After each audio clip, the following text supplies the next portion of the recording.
नमस्कार, अपना उत्तराखंड के इस वक्त के बुलेटिन के साथ हाजिर हूं मैं अनुपम। प्रदेश की हर छोटी बड़ी खबरों को लेकर जोशीमठ में सिंघदार वार्ड के घरों में अचानक पानी निकल रहा है और घरों के धंसने का खतरा मंडरा रहा है, जिससे लोग दहशत में आ गए हैं। बताया जा रहा है कि नेशनल हाईवे पर नालियों के निर्माण सही से नहीं किया गया, जिसके पानी का रिसाव लोगों के घरों में हो रहा है, जिसकी वजह से लोग परेशान हैं। इससे पहले जोशीमठ में कई जगहों पर भूधसाव हो चुका है, जिससे लंबे समय तक लोग परेशान रहे। अभी भी उससे राहत नहीं है और अब नई परेशानी से इलाके के लोग दहशत में हैं। ये पानी जो है कि बहुत ज़्यादा आ रहा है। ये हर बार आता है, कितने बार हमने नगर पालिका को बोला, वो आते हैं, देख के चले जाते हैं। इसमें कोई वो नहीं करते, वो समस्या का समाधान करते नहीं। वो कहाँ से आ रहे हो? ये पानी ऊपर रोड से जो गिरे वाले जो NH की वो ये रोड बनी है, ऊपर से वो नीचे से नाली अच्छी है नहीं, तो उसके दौरान जो है कि कहीं से वो नीचे जा रहे जमीन से, फिर हमारे इधर किचन कुचन में सारे अंदर आ रहे हैं। उत्तरकाशी में धराली हर्षिल आपदा के बाद से गंगोत्री हाईवे कई जगह लैंडस्लाइड जोन बन गए हैं। हालांकि गंगोत्री हाईवे को खोल दिया गया है, लेकिन इन जगह हालात काफी खराब होने के चलते यात्रियों को छोटी गाड़ियों से ही गंगोत्री धाम की यात्रा के लिए भेजा जा रहा है।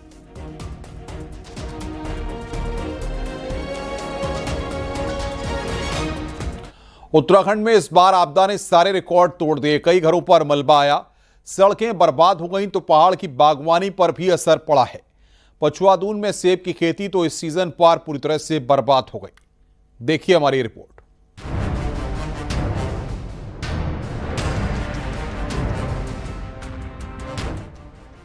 मॉनसून और वेस्टर्न डिस्टरबेंस का मिला जुला असर इस बार ऐसा हुआ कि चारों तरफ तबाही नजर आई। देहरादून का पछुआदून इलाका भी आपदा से अछूता नहीं रहा, लेकिन सबसे ज्यादा मुश्किल सेब के किसानों को हुई है। पहले तो खराब मौसम ने सेब की फसल को नुकसान पहुंचाया और बाग बगीचे तबाह हो गए। उसके बाद जैसे तैसे फसल तैयार हुई तो इलाके की सड़कें आपदा की भेंट चढ़ गई। नतीजा ये हुआ कि चक्राता में किसानों की सेब की फसल मंडी तक ही नहीं पहुंच पाई और घरों में ही रखे रखे सेब खराब हो गए। ऊपर खरोड़ा के ऊपर एक बहुत बड़ा पहाड़ था, वो पूरा खिसक गया था, जिसमें खरोड़ा के हरिजन बस्ती में पूरे जितने सेब थे, करीबन 1200 पेड़ थे, वो सीधा लपेटते हुए रोटाकर जो NH हाईवे थी वो भी ख़त्म हो गई। NH हाईवे भी बंद रहा 5 दिन। उसके नीचे फिर कुन्हेन वालों की क्यारी थी, जिसमें वहाँ भी रूट स्टॉक में लोगों ने सेब लगाए थे, वहाँ भी कम से कम 500-600 तक। पूरे साल सेब की खेती की देखभाल की गई और जब फल खाने की बारी आई तो आपदा में सब कुछ तबाह हो गया। कुछ जगहों पर तो PMGSY की सड़कों के गलत एलाइनमेंट को भी जिम्मेदार बताया जा रहा है। ऐसे में अब लोग मदद के लिए सरकार की तरफ देख रहे हैं। जो है मेरा ये आग्रह है प्रशासन से, तत्काल वहाँ टीम भेज करके आकलन करें जगह जगह का, जहाँ जहाँ ये भूस्खलन हुआ है, और उनको उचित मुआवजा और उचित सहायता सरकारी स्तर से पहुँचाई जाए। हालांकि इलाकों की कई सड़कों को खोला जा चुका है, लेकिन जरूरत है वहां सड़कों का दोबारा से सर्वे कराने की, ताकि वक्त पर सड़कें खुली रहें और मजबूर किसान बागवानों को नुकसान न उठाना पड़े। बीते साल हुई यहाँ पर तबाही में इंटर कॉलेज पूरी तरह तबाह हो गया, तो वहीं इस बार खेत कल्याण बाग बगीचे भी लोगों के बुरी तरह तबाह हो गए। ऐसे में विभाग को जरूरत है इस मोटर मार्ग का दोबारा सर्वे करने की, ताकि यहाँ पर तबाही की तस्वीरों को आगे रोका जा सके।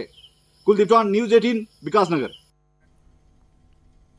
उत्तरकाशी में धराली आपदा के चलते उच्च हिमालयी क्षेत्र में पर्यटन व्यवसाय पूरी तरह चौपट हो गया है। पर्यटन कारोबार से जुड़े लोगों को बड़ा नुकसान इस साल हुआ है।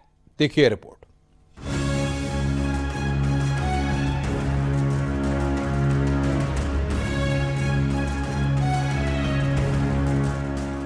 उत्तरकाशी समेत गढ़वाल क्षेत्र में इस बार की आपदा से उच्च हिमालय क्षेत्र का पर्यटन व्यवसाय बुरी तरह से प्रभावित हुआ है। यहाँ पर्यटन कारोबार अगस्त और सितंबर में अपने पूरे पीक पर रहता था, लेकिन इस बार की आपदा की वजह से कारोबार जीरो हो चला है। क्योंकि अगस्त सितंबर हमारा जो है पूरे साल का, हमारा इस सीजन में जो है अगस्त सितंबर अक्टूबर में हमारा पूरा साल का जो है खर्चा निकलता है। जो भी हमारे देसी परदेसी जो भी हमारे फॉरेनर लोग आते थे हमारे उच्च हिमालयों के लिए, वो सारे इस बार जो है कैंसिल हुए सारे, जो हमारे आपदा आई थी जो उसके चक्कर से। आपदा की वजह से स्थानीय अर्थव्यवस्था पर गंभीर असर पड़ा है और पर्यटन से जुड़े व्यवसायी और स्थानीय निवासी आर्थिक तंगी झेल रहे हैं। नेलांग, जादूंग घाटी, गरतांग गली और गोमुख ट्रैक पर सन्नाटा पसरा हुआ है। लेकिन जब से ये आपदा हुई और उसके बाद से रोड लगातार बंद चल रही है, तो अभी तो आवाजाही बिल्कुल बंदी हो रखी है। तो हम आशा कर रहे हैं कि अब जैसे ही रोड खुलेगी तो उसके बाद पर्यटकों की संख्या में थोड़ी सी मतलब शुरू हो पाएगा, तो हमारा रेवेन्यू भी थोड़ा बढ़ेगा। अब देखिए, घाटा तो आया ही है। घाटा तो जब बिल्कुल मतलब ये कहिए कि पीक से 0 पे आ गया है। हर साल सितंबर के महीने में उत्तरकाशी के पर्यटन क्षेत्र पर्यटकों से गुलजार रहते थे, लेकिन इस बार प्रकृति की मार ने सब कुछ पटरी से उतार दिया है। आपदा ने जिस तरह से कहर उत्तरकाशी में बरपाया, उसके बाद जो पर्यटन व्यवसाय है पूरी तरह से चौपट है और जो इससे जुड़े हुए जो लोग हैं वो काफ़ी परेशान हैं और मांग कर रहे हैं कि जल्द से जल्द उच्च हिमालय क्षेत्र में अनुमति मिले और जो पर्यटन व्यवसाय है फिर से पटरी पर लौट सके। बलवीर परमार, न्यूज़ 18, उत्तरकाशी।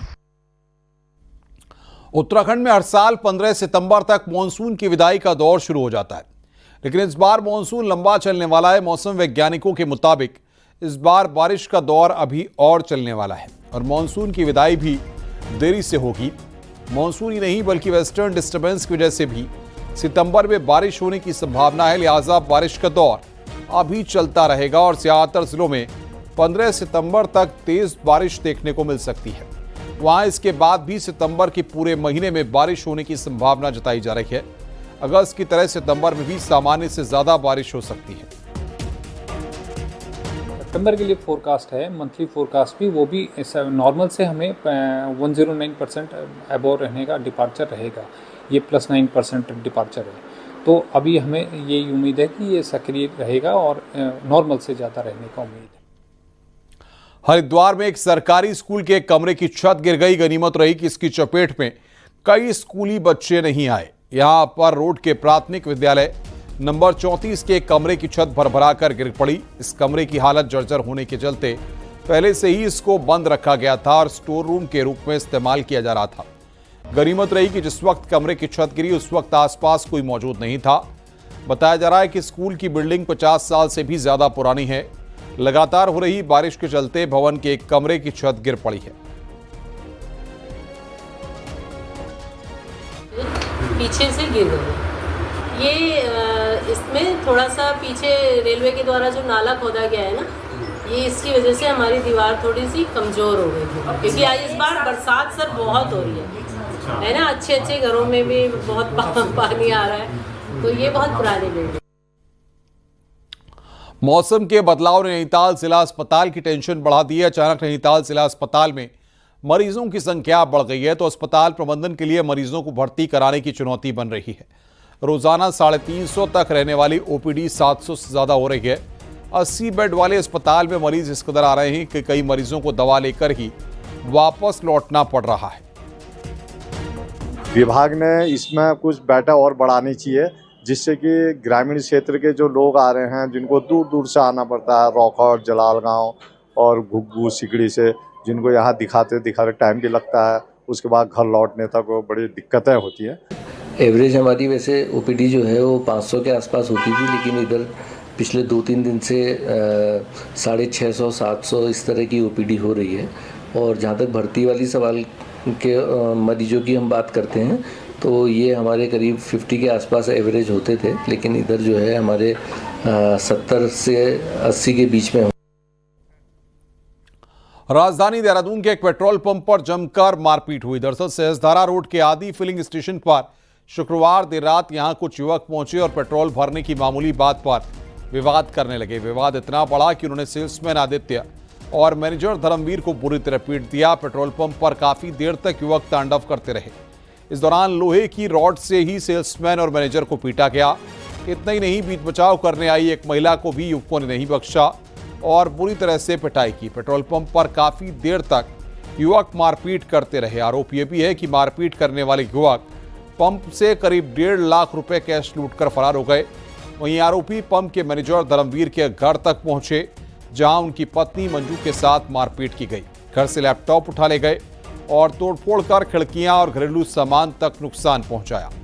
इस पूरी वारदात सीसीटीवी कैमरे में कैद हो गई है। मैनेजर की तहरीर के आधार पर राजपुर पुलिस ने जांच पड़ताल शुरू कर दी है। रुड़की के सिविल अस्पताल के पास लोगों ने बाइक चोरी के आरोप में एक युवक की जमकर पिटाई कर दी। वहीं सूचना मिलते ही मौके पर पहुंची पुलिस ने आरोपी युवक को हिरासत में लेकर पूछताछ की है। आरोपी का आपराधिक रिकॉर्ड भी खंगाला जा रहा है। वहीं मारपीट करने वालों को चिन्हित किया जा रहा है। फिलहाल पूरे मामले की जांच पड़ताल की जा रही है। एक सूचना हमारे पास आई थी, इमीडिएट हमारी चेतक ने रिस्पॉन्स किया, उस चोर को भी पकड़ा। लोग वहाँ पर उसके साथ मारपीट या नोकझोंक कर रहे थे, तो हमने उस व्यक्ति पे मुकदमा दर्ज करके उसको जेल भेजा है। बाकी मारपीट में कौन लोग थे, क्या थे, उस पर हमारी इन्वेस्टिगेशन चल रही है। नेपाल की जेल से भागे 4 कैदियों को एसएसपी ने पिथौरागढ़ में पकड़ लिया।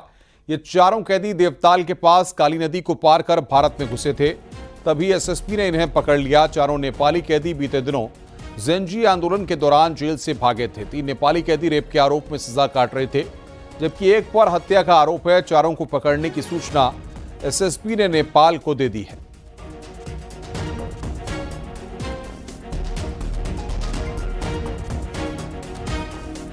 नैनीताल से भारतीय जनता पार्टी के विधायक सरिता आर्या और सरकार में दर्जाधारी दिनेश आर्या को शनिवार को जनता के गुस्से का जबरदस्त सामना करना पड़ा। दोनों नेता कोटाबाग के रानीकोट में पहुंचे। यहां बीजेपी के सांगठनिक कार्यक्रम सेवा पखवाड़ा के दौरान जन समस्याएं सुन रहे थे, तभी वहां मौजूद एक बुजुर्ग उन पर बेफर पड़े। दरअसल वो अपने काम न होने से नाराज थे। उन्होंने नाराजगी में ऐलान कर दिया कि वो बीजेपी को अब वोट नहीं करेंगे और बीजेपी दोबारा सत्ता में नहीं आएगी।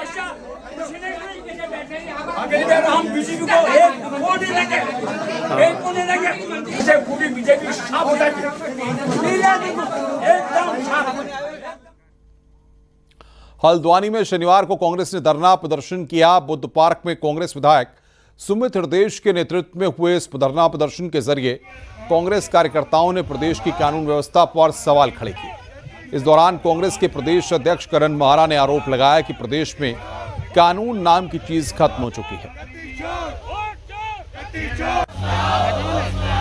ये राजनीतिक नहीं, सामाजिक धरना है। समाज त्रस्त है। जो पुलिस के कृत्य हैं, जो क्राइम बढ़ रहा है, जो गैंग कल्चर हल्द्वानी में बढ़ रहा है, हत्याएं जो हो रही हैं, अपहरण हो रहे हैं, ये है उत्तराखंड राज्य। इन्होंने उत्तराखंड राज्य को बिहार बना दिया है। पंचायत चुनाव में जिस तरीके से नंगा नाच पुलिस की देखरेख में हुआ नैनीताल में, वो आपने देखा। आपने दोराहाट में देखा होगा, कांग्रेस के प्रतिनिधियों के पतियों को हरण करके ले गए। उसके बाद कांग्रेस के प्रतिनिधियों के ऊपर ही 307 जैसी धाराएं पुलिस ने लगा दी। रामनगर की भवानीगंज में हो रही रामलीला लोगों को बेहद पसंद आ रही है। रामलीला का यह आयोजन हर साल श्राद्धों के समय में होता है और दर्शकों के बीच इसे देखने का खास उत्साह रहता है। वहीं रामलीला के कलाकार भी रामलीला को लेकर रोमांचित रहते हैं। भवानीगंज की रामलीला को देखने के लिए दूर दूर से लोग यहां पर आते हैं। सही मायने में हम दर्शकों को ये दर्शाने का प्रयास करते हैं कि जिस तरह आप आधुनिक समय में आज स्क्रीन पर देख लेते हैं हनुमान जी उड़ते हुए जा रहे हैं, ऐसे ही आधुनिक चीजों का सहारा लेकर, इलेक्ट्रॉनिक सहारा लेकर इस चीज को हम यहाँ स्टेज पर मंचन में दिखाते हैं। हनुमान जी आकाश मार्ग से जाते हुए उड़ते हुए दिखाई दे। आगे बढ़ते हैं, बात करते हैं उत्तराखंड कार्मिक विभाग के एक अजीबोगरीब फरमान की। यहां पर फायर ब्रिगेड के अफसरों की भर्ती के लिए एक ऐसी शर्त लगा दी गई जो आज तक ओलंपिक खेलों के इतिहास में भी पूरी नहीं हो पाई। क्या है ये पूरा मामला, आइए इस रिपोर्ट के जरिए हम आपको दिखाते हैं। प्रियांश और निखिल जैसे युवा पिछले कई दिनों से फायर फाइटिंग सेकंड ऑफिसर की भर्ती के लिए पसीना बहा रहे हैं, लेकिन उत्तराखंड कार्मिक विभाग के एक आदेश ने इनकी नींद उड़ा दी है। दरअसल कार्मिक विभाग ने भर्ती के लिए कैडेट से 60 सेकंड में 65 किलो भार के साथ 900 मीटर की दौड़ पूरी करने की शर्त रखी है। ओलंपिक खेलों में 2012 में एक रिकॉर्ड बना था जिसमें केन्या के एथलीट ने 800 मीटर की दौड़ 100 सेकंड में पूरी की है। इसका मतलब हुआ कि जो ओलंपिक में नहीं हुआ उसको करने की अपेक्षा उत्तराखंड के कैडेट से की जा रही है। नामुमकिन है, क्योंकि अगर आप देखोगे वर्ल्ड हाईएस्ट रिकॉर्ड 900 मीटर का वो है 1 मिनट 30 सेकंड का, तो नामुमकिन ही है सर। प्लस आपको हैवी वेट भी उठाना है, तो मेरे हिसाब से सरकार को कुछ नियम बदलने पड़ेंगे। नो सर, मैं बिल्कुल नहीं मानता इस बात को। सक्षम ही नहीं है कोई बंदा, चाहे मतलब कोई भी हो, 1 मिनट में पैदल भी नहीं कर सकता है 900 मीटर, क्योंकि 1600 का टाइमिंग होता है 4.5 एक्सीलेंट का। सोशल मीडिया में यूजर्स नियम को लेकर चुटकियां ले रहे हैं। वहीं आर्मी के पूर्व अफसर जो फोर्स के लिए युवाओं को ट्रेनिंग देते हैं, उनका कहना है कि ऐसी अजीबोगरीब शर्त गले नहीं उतरती। पॉसिबल ही नहीं है, वही पॉसिबल नहीं। 900 मिनट तो 1 मिनट के अंदर पैदल नहीं दौड़ सकता है, और वो भी बोझ के साथ। वो तो बहुत दूर की बात है, पैदल जब आदमी 100 मीटर भी नहीं दौड़ सकता है। अजीबोगरीब नियम बनाने के पीछे सचिवालय के किसी क्लेरिकल स्टाफ का कारनामा है या अफसरों का दिमाग, ये अबूझ पहेली बना हुआ है। जिम्मेदार अफसर चुप हैं, वो कैमरे पर तो नहीं आते, अलबत्ता इतना जरूर कहते हैं कि नियमों को लेकर गफलत जल्द दूर की जाएगी। देहरादून से न्यूज़ 18 के लिए सतेंद्र बर्थवाल की रिपोर्ट। रुक रहे हैं यहां पर एक ब्रेक के लिए। खबरों का सिलसिला लगातार जारी है।